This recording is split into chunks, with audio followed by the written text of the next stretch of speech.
bawah langit Kutaraja, kita memulai ucapan yang sama dengan lafaz dan keyakinan atas keramatnya. Bising kendaraan menjadi musik pembuka awal dari pagi Senin yang harus dimulai dengan tertawa. Medan pikiran dipaksa lebur, dan dari pertikaian libur yang belum cukup terhibur. Semua dipaksa mengejar apa yang telah dimulai.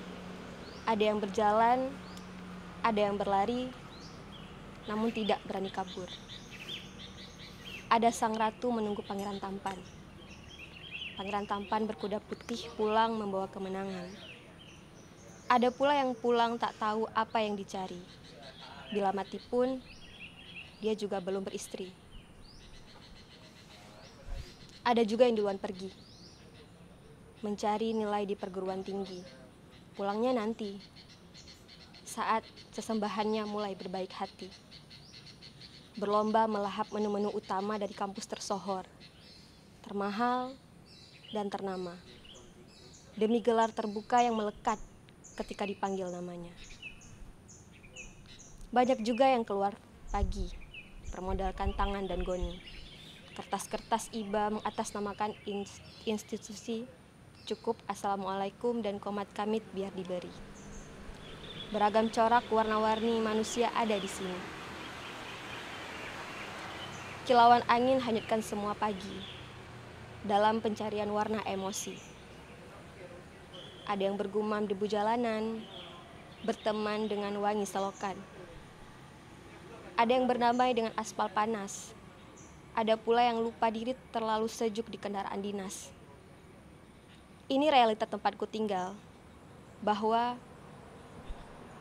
banyak penguasa tanpa celana fokusnya hanya tentang kepuasan perut dan bawahannya. Di gedung-gedung tempat mereka bercerita, memikirkan tentang kemaslahatan saudara dan keluarganya. Lalu apa beda hewan dan manusia? Rakus. Habis semua yang ada. Di sini, katanya, kota, raja kota tempat beragama. Kota mulia karena leluhurnya, namun kiranya pencitraan pun luar biasa. Penghuninya disuruh bertopeng semua. Aku juga harus sama. Malah menyapa bumi. Waktu kita untuk kembali. Bentangkan sayap di tempat kita saling berbagi. Di bawah langit Kutaraja, kita akhiri sebuah misi-misi untuk mencari. Rebahkan diri dan kumpulkan kembali untuk energi. Besok kita akan mulai lagi. Jaga kesehatan, hati dan pikiran, dimanapun dunia memang seperti ini. Istirahatkan diri, perjuangan memerlukan bukti. Oleh Afwad. Terima kasih. Keren ya. Karya Afwad ya. Iya, bagus. Assalamualaikum warahmatullahi wabarakatuh. Waalaikumsalam warahmatullahi wabarakatuh. Bagaimana nih kabar semuanya? Ayu, Fatimah Zuhra, Afwad, Hilda, Tari, gimana kabarnya semua? Alhamdulillah Baik ya. Jadi kan sore ini kita ingin bahas secara santai saja tentang mahasiswa berkarya lewat menulis, ya kan? Menitipkan pikiran, harapan, perasaan, impian dengan sesuatu yang berupa goresan pena, kan kira-kira seperti itu. Karena di tengah kewajiban mengejar SKS dan sebagainya, barangkali akan banyak waktu yang tersita ya untuk kepentingan-kepentingan kuliah. Namun di sisi lain masih sempatkah kita kemudian mencoba untuk merekam jejak peradaban? Walaupun Asia Tenggara regional ya, Asia Tenggara itu dikenal dengan tradisi lisan, tapi beberapa kawasan di Nusantara itu juga dikenal memiliki tradisi menulis yang kuat, dan salah satunya di Aceh. Jadi kalau kita melihat karya-karya abad 17-18 itu banyak sekali karya-karya dari ulama yang berasal dari Aceh. Gitu ya. Jadi yang kemudian menjadi sebuah tempat ya di mana produksi pengetahuan dalam bentuk tulisan itu sangat banyak. Pertanyaannya, masihkah ada dan bersisa sekarang? Ya, setidaknya dari apa yang kalian lakukan, nanti bisa cerita pengalaman masing-masing, memperlihatkan ada sebuah puzzle-puzzle ya, yang mungkin kalau disatukan banyak orang yang akan melakukannya, akan merekam peradaban yang ada pada masa sekarang, masa lalu, dan masa yang akan datang ya. Jadi ini dimulai dari Ayu dulu ya. Nah, Ayu cerita apa yang dihasilkan dari karya tulisnya dan mengapa menulis, mengapa memilih untuk menulis ya. Silahkan Ayu. Jadi Ayu sendiri itu mulai senang menulis tuh umur 13 tahun. Itu baru sadar tuh kayak waktu mulai, tapi lebih ke sastra, lebih ke cerita, lebih kayak membangun imajinasi, kayak ini alur tokoh-tokohnya itu sadarnya tuh waktu bikin naskah untuk ngambil nilai drama. Jadi waktu itu ngiseng, kok bisa ya ada cerita yang difilm-filmkan, itu berasal dari mana, kan penasaran, pasti nih ada yang ciptain gitu. Ada yang bikin alur sampai dari awal konflik dan akhirnya diselesaikan dan konflik itu selesai. Jadi coba-coba akhirnya ketik mulai dari cerita-cerita dongeng gitu, jadi akhirnya dapat nilai A. Cuman waktu itu karena di daerah itu minat baca sangat kurang, jadi akhirnya kayak menulis juga tuh kayak masih susah gitu kan. Diksi-diksi yang pengen Ayu keluarkan di selembar kertas itu masih agak sulit gitu. Akhirnya SMA mulai nulis lagi karena ada perlombaan, jadi kayak mulai lagi gitu. Itu pun mulai bukan karena karena guru-gurunya itu kayak nunjukin Ayu gitu, kayak ada inisiatif sendiri, kayaknya ini Ayu kayak pas nulis merasa senang, merasa puas gitu, merasa kayak udah selesai sama diri Ayu, kayak ada dunia yang orang lain nggak bisa masuk ke dalamnya, kayak cuma ada Ayu aja di situ. Ya, dan akhirnya Ayu mengeluarkan berapa karya? Ini salah satunya mungkin bisa ditunjukkan. Ya, salah satunya yang buku solo ini, Setapak Puan. Untuk yang kayak apa ya, bunga rampai yang rame-rame itu ada 3 karya. Yang 1, 2 tuh perlombaan nasional, masuk ke dalam 50 cerita, itu temanya tentang anak, tentang ibu dan anak, jadi masuk ke nasional 2. Dan itu juga membantu untuk Ayu lulus beasiswa juga yang di tahun kemarin. Ya, Nah, luar biasa. Jadi bukan hanya lulus beasiswa, kalau ke depan itu ya menulis itu pekerjaan yang sangat mulia. Karena kemudian banyak hal-hal yang kita bisa tebarkan ya, seperti sebuah kebajikan yang dibaca oleh banyak pihak ya lewat tulisan-tulisan kita. Fatimah nih, gimana Fatimah Zuhra? Kalau dari Zura sendiri, Zura menulis karena ingin berbagi, ingin sharing aja. Jadi Karena lewat mana nih? Nulisnya lewat media kalau sosial, Zura blog, nulisnya itu lewat blog, blog jarizuhra.com. Terus juga menulis untuk Jari Zuhra. Kenapa jari? Karena menulis. Iya, karena menulis. Ada filosofi lain di situ. Karena Zura punya mentor menulis. Itu blognya beliau kataroni.com. Jadi punya Zura jarizuhra.com. Itu juga karena ini kan dari guru menulisnya Zuhra. Dan kemudian dari blog itu kemudian ada blog satu lagi mediapeneliti.com. Karena apa yang ingin temanya itu berbeda, apa yang ingin disebarkan itu di sharing berbeda. Jadi kalau misalnya jarizuhra.com itu lebih ke sastra dan puisi, kalau yang mediapeneliti.com lebih ke artikel. Tapi substansi dan tema-temanya apa aja biasanya? Kalau substansi dan tema tentunya kalau Zura sendiri lebih senang menulis tentang psikologi, pendidikan dan perkembangan anak. Oke. Afwa, nulis apa puisi kayaknya ya? Opini. Jarang dipublish. Oh ya, publish. Terus? Pikir juga kurang tertarik, kurang suka kalau ada yang komen sembarangan, misalkan lebay itu udah mulai down dan nggak mau nulis lagi. Itu kelemahan saya dulunya. Karena pria Kalau mungkin. sekarang ini lebih suka nulis yang ilmiah. Oke. Esai ada beberapa. Sama seperti Ayu, mungkin kalau dari dulu suka nulis dari kecil, dari SD dia mulai nulis.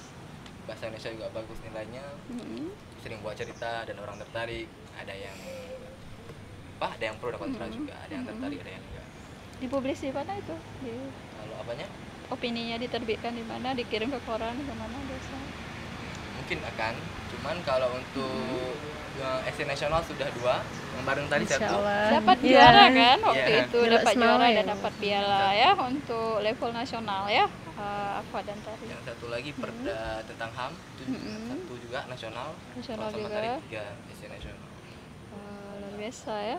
Jadi itu ada kepuasan ya Fuad ya, ketika kemudian sudah bisa apa itu menyalurkan, mengeluarkan unek-unek gitu ya, segala yang ada di pikiran itu ya. Berarti menulis itu kayak terapi gitu ya. Kalau apa sendiri lebih suka menulis sesuatu hal yang bebas, yang merdeka, yang tidak dipengaruhi oleh suatu hal apa namanya stereotip tentang bahwa kita harus begini harus begini.